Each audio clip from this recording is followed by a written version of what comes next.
Tapos ito naman yung ampalaya guys. Talagang complete pinakbet. Ayan. Diba lalaki ang haba. Nag-harvest kami noong pero hindi na ako nag-video. Ayan.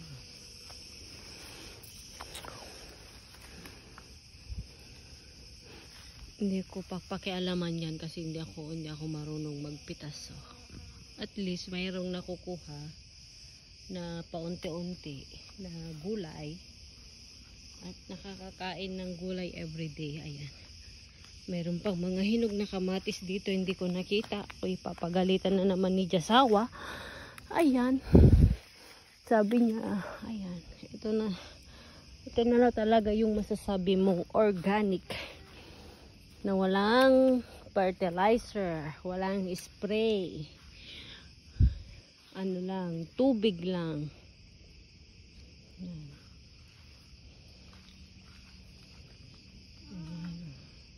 Dami pang may bibigay yung bunga ng ating okra. Ayun o, may malaki pa doon din nakita ni Jasawa. Ayan. Mamaya pupunta ako sa ating kalabasa.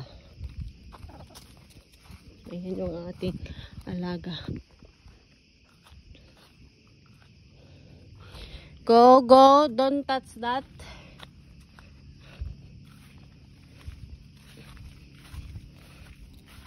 Ayan.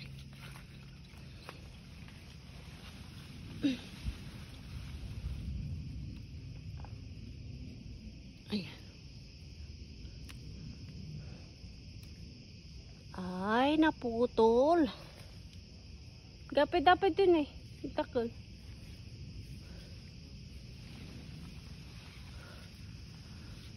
Ayan. Ang dami. Isang timba ang nakuha. Ang naharvest. Harvestin mo na rin kalabasa? Hindi pa? Kailan natin kakainin yun? Mano yung mas ispray kasi dadadakal pa ganda. Umana. Organic na rin. Naranan pa siya. Ano ba yan? Pali. Ayan niya. Sunod ng sunod. Akala niya may pagkain. Ikaw. Gusto mo na naman kumain na? Gusto mo na naman kumain?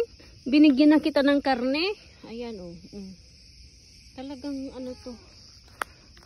Ito naman. Yung kabuuan ng garden. Ayan o.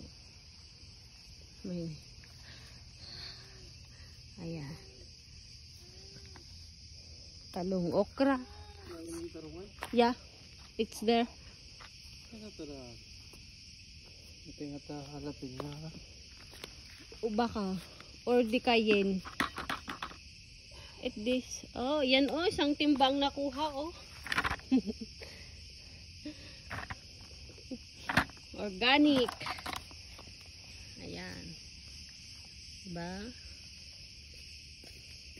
Bye guys. Thank you for watching. Enjoy. Pasensya na kayo. Lagi akong nagbablog sa aming garden. Ito lang naman po ang aking libangan. Bye bye guys. Thank you for watching. God bless everyone.